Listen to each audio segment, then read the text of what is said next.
Bismillahirrahmanirrahim. I am Mohammad Suhaib, and you are watching my YouTube channel. And welcome to Upper Form 3 second quarter quick revision session. सबसे पहले माजरत, I am out of city.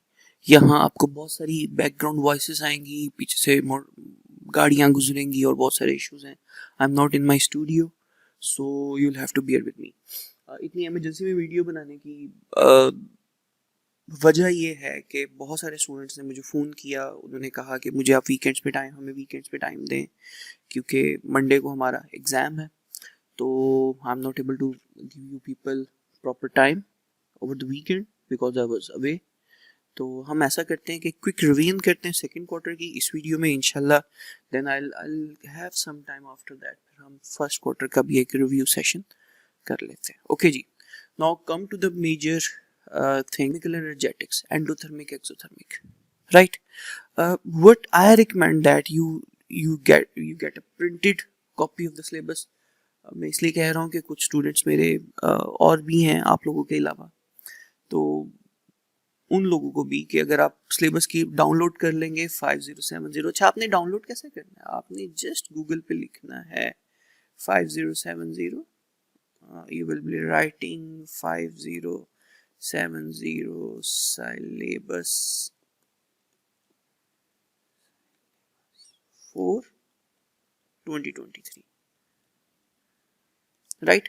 उसको download कीजिए. Download करने का फायदा ये है कि बहुत सारी डेफिनेशन आपको सिलेबस के अंदर ही मिल जाएंगी. और जिन जिन लोगों के पास सिलेबस है जल्दी से अपना सिलेबस खोल लें. This is the definition of exothermic reaction. आपने यहीं से रिवाइज करनी है, यहीं से इसको याद कर लेना है. This is the definition of endothermic reaction. आपने एक्सोथर्मिक रिएक्शन हमने चेक पॉइंट में भी पढ़ा हुआ है. Exit those reactions in which heat is released to the surroundings. Simple terms में ये है. लेकिन what you need to memorize is exothermic reactions transfers thermal energy to the surrounding. एक ही बात है.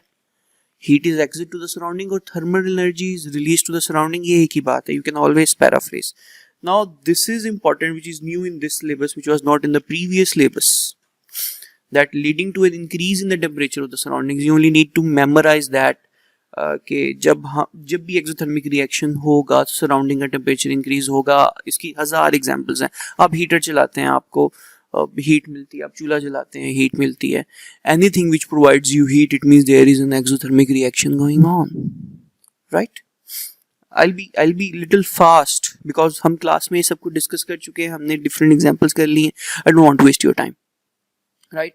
So you'll take definition from here, then state an endothermic reaction. वो बिल्कुल opposite है endothermic reaction. Endothermic reaction takes in thermal energy from the surrounding. You only need to memorize this, leading to the decrease in the temperature of the surrounding. This is the complete definition. In endothermic reaction, temperature will be decreased. अब अच्छा, what other things you need to check? ये जो जितने भी ये star students हैं, जो भी है, इनमें कुछ चीजें ये क्या इनके मीनिंग आते हैं आपको? क्या आपको एक्टिवेशन एनर्जी की डेफिनेशन आती है? आपको reactants, products, enthalpy change, activation energy ये बताना आता है? आपको क्या ये चीज़ आती है? एक दफ़ा क्विक रिवीजन कर लेनी है. और मैं इन चीज़ों को एक्सप्लेन करने लगा हूँ. जिसको आती है वो इसको फास्ट फॉरवर्ड कर ले, मल्टीप्लाई बाय 2 स्पीड रख कर सुन ले. जिसको नहीं आती वो ज़रा स्लो सुन ले, क्योंकि मैंने पूरा चैप्टर का रिव्यू देना है इसमें. अच्छा जी, फर्स्ट थिंग, definitions हो गई. Definition same as that we have done in our 8th class checkpoint. What is enthalpy change, right? अब sometimes system absorbs energy, sometimes system releases energy. So that energy, either it absorbs energy or it releases energy, it is called enthalpy change. Enthalpy change is delta H. The next thing you need to understand is enthalpy changes when heat is released. Enthalpy changes is negative. Enthalpy change is negative, and it's in exothermic reactions, right? And अच्छा, वो बच्चे, मुझे last कुछ बच्चों ने कहा था कि सर मुझे कुछ नहीं आता, तो at least they need to memorise these things. वैसे अंडरस्टैंड करना भी बहुत आसान है. Delta H is equal to positive in endothermic reactions. ये बात याद करनी है। बॉन्ड ब्रेकिंग, ये एक स्लाइड आप लोगों के लिए बहुत इंपॉर्टेंट है। इसके ऊपर 3-4 कॉन्सेप्ट्स इकट्ठे रिवाइज हो जाते हैं। Delta H negative exothermic, delta H positive if delta H of a reaction is negative the reaction is exothermic, the delta H of a reaction is positive reaction is endothermic. Bond making is always exothermic, bond breaking is always endothermic. ये बात याद रखनी है। When अच्छा, अब क्यों मैंने ये आखिरी 2 बातें बताई, इसमें से बहुत सारे एमसीक्यूज आते हैं। अब मैं I am writing few reactions here और आप लोगों ने जल्दी से देखना है किसमें बॉन्ड मेक हो रहे हैं, किसमें ब्रेक हो रहे हैं। Now all the examples are really interesting. First reaction H2 plus Cl2 is exchanged into HCl. What you need to recognize in this reaction? Molecules on this side, yes. Molecules in this side, yes. It means some here bonds are broken. हमेशा reactant sides पे bonds are broken. reactant side पे bonds break होते हैं, make हो ही नहीं सकते, form हो ही नहीं सकते। हमेशा product side पे bond form होते हैं। Here bonds are broken, here bonds are broken, here bonds are formed, here there are molecules, here there are molecules. So we need to calculate here whether the delta H is positive or negative. We need calculation. Simply हम कभी भी इससे नहीं बता सकते reaction देखकर। ये सब देख लें, ये एमसीक्यू कल लाजमी आएगा इंशाल्लाह। इसको देख लीजिए। What's been going on here? Here there are atoms, yes, atom, this is atom, these are 2 atoms of hydrogen and this is molecule of water, yes. So it means अच्छा देखो, हमेशा होता क्या है, रिएक्टेंट साइड पे molecules atoms में convert होते हैं, फिर वो एटम्स प्रोडक्ट साइड पे जाकर मॉलिक्यूल्स में कन्वर्ट हो जाते हैं दोबारा। बट हेयर रिएक्टेंट साइड पे एटम्स हैं, प्रोडक्ट साइड पे मॉलिक्यूल्स हैं। यहां सिर्फ बॉन्ड फॉर्मेशन हो रही है, यहां सिर्फ बॉन्ड फॉर्मेशन हो रही है। क्यों? यहां कोई बॉन्ड टूटे ही नहीं है, already there are broken bonds. नीचे जाकर और समझ आ जाएगी। अच्छा जी, H2 solid to gas, water is being converted into solid to gas. अच्छा, अब आइस पड़ी है आपके सामने, will it absorb energy or release energy when we convert it into gas? हम उसको फ्रीजर में रखेंगे या चूल्हे पे रखेंगे, it will absorb energy, right? So when water is converted into steam, water is converted into steam, energy is being absorbed. When energy is absorbed, this is bond breaking. ये breaking है, right? नीचे आ जाइए। Atoms converted into molecules. बस याद कर लीजिए, atoms converted into molecules, bond formation. Molecules converted into atoms, bond breaking, right? अच्छा जी, यहाँ भी this is same, ये same है, ये और ये एक ही काम हो रहा है यहाँ। This is also formation. नीचे आ जाइए। अच्छा, अब देखो दिखने में सेम लगते हैं दोनों reaction. Just ask yourself quickly, कहाँ फॉर्मेशन हो रही है, कहाँ ब्रेकिंग हो रही है? यहाँ there are HI molecules, they are converted into molecules, molecules are converted into molecules. We need to calculate, ऐसे नहीं बता सकते। here molecule is converted into atoms, so what we'll do, molecules are converted into atoms. यहाँ molecule है, यहाँ सिर्फ breaking हुई है। इसको थोड़ा सा वीडियो को रिवाइंड कीजिए, एक दफा चीजों को दोबारा देख लीजिए कि आपको सारे केसेस समझ आते हैं। दोबारा सुनिए, ये आपको केसेस समझ आने चाहिए। इनमें से एक दो एमसीक्यूज हमेशा आते हैं। अब अगर आप अपना read and right publication paper 1 निकाल कर देखेंगे तो उसमें इसमें से लाजमी एमसीक्यूज आए हुए होंगे। नेक्स्ट, नाउ दिस यहाँ कंप्लीट चैप्टर एक चीज हमने डिस्कस नहीं करनी, हम सिर्फ मेजर चीजें डिस्कस करेंगे, जो सिंपल कॉन्सेप्ट्स हैं जो आपने आखिरी दिन रिवाइज करने की जरूरत है। अच्छा बेटा, ये देखिए, now this is very simple. हमारे पास 2 टाइप्स की कर्व्स आएंगी। कर्व्स आप जल्दी से रिवाइज करके आपको इसमें लेबल, ये कर्व आएगी, एक आपके पास ये कर्व आएगी, राइट? तो आपको इसको लेबल करना आना चाहिए। लेबल कैसे करेंगे? बहुत आसान है।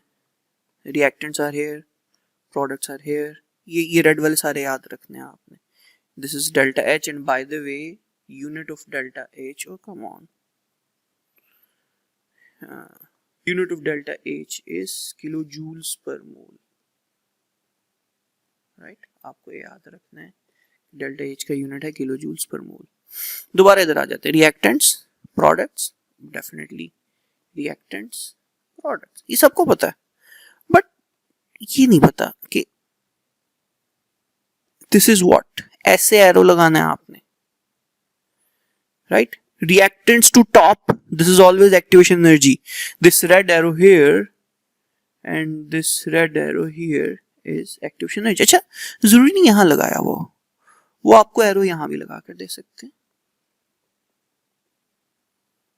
Right? So this is activation energy. This is what? Activation energy. Activation energy मैं बताता हूं क्या होती है. अच्छा जी, now this is what?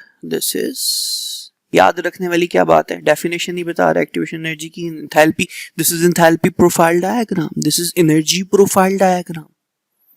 We call it enthalpy profile diagram, we call it energy profile diagram. Activation energy is from the reactants to the top, and on horizontal axis we have time, right? Progress of the reaction, sometimes progress of the reaction will be written on the horizontal axis, sometimes time will be written on the horizontal axis, but you need to identify. अच्छा, कभी कुछ नहीं दिया हुआ, ठीक है, कभी बिल्कुल लेबल करना है, so you need to know how to label the axis. Some teachers they do prefer कि टाइम लिखा हुआ हो, लेकिन CIs आपको दोनों चीजें अलाउ करती है, टाइम और progress of reaction. Now what is the second thing you need to understand is now this reactants to products. What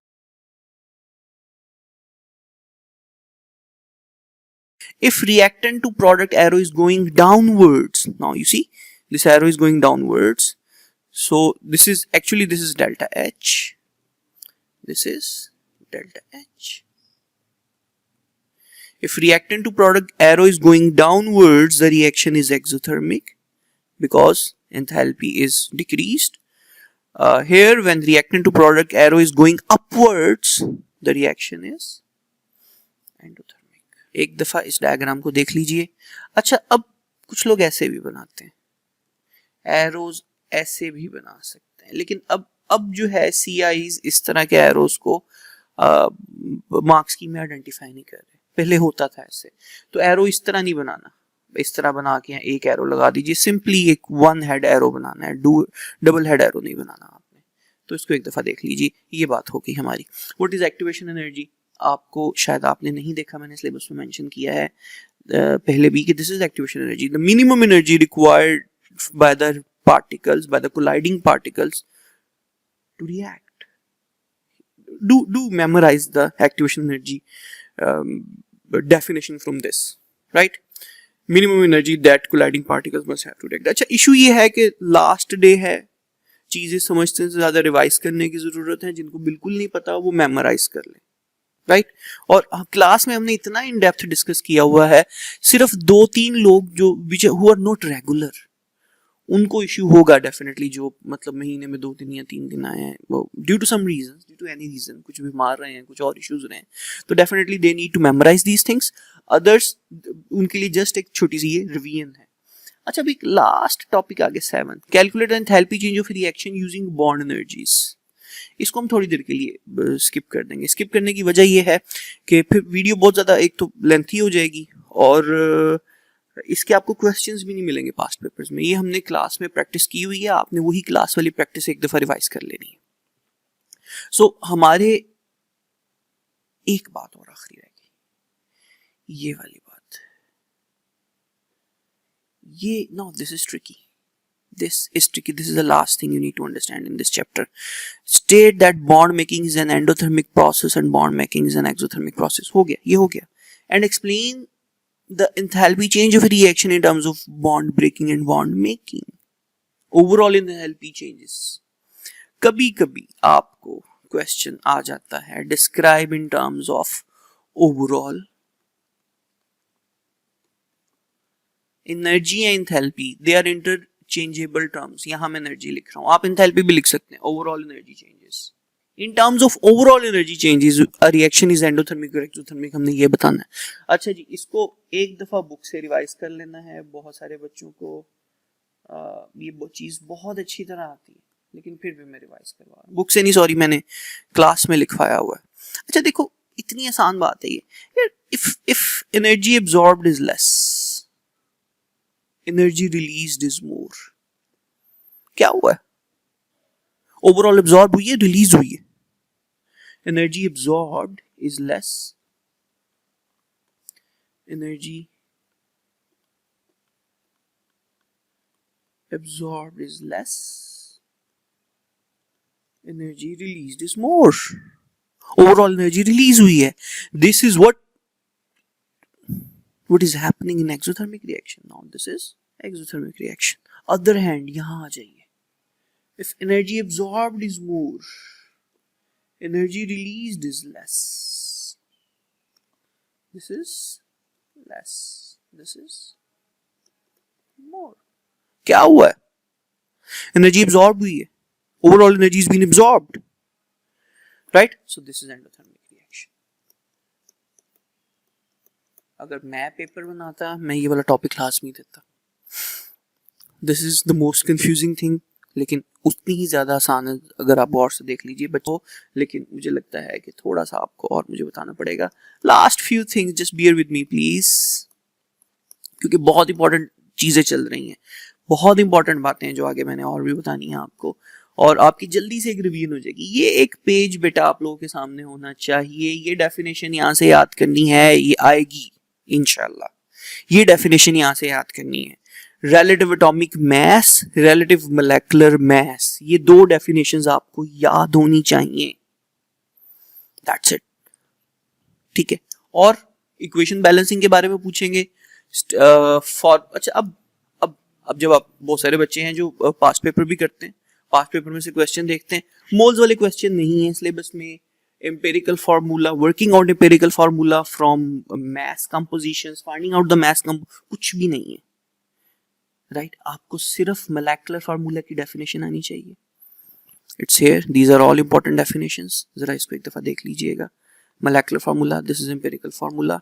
आपको ये चार डेफिनेशंस याद होनी चाहिए, राइट? आपको ये पता होना चाहिए मोलेकुलर फार्मूला से एम्पिरिकल फार्मूला कैसे बनाते हैं, लाइक C6H12O6, 6 में से क्या कॉमन निकलता है? 6 CH2O। This is molecular formula, this is empirical formula, that's all. इतना रिवाइज कर लेंगे, you will get the best out of this term syllabus.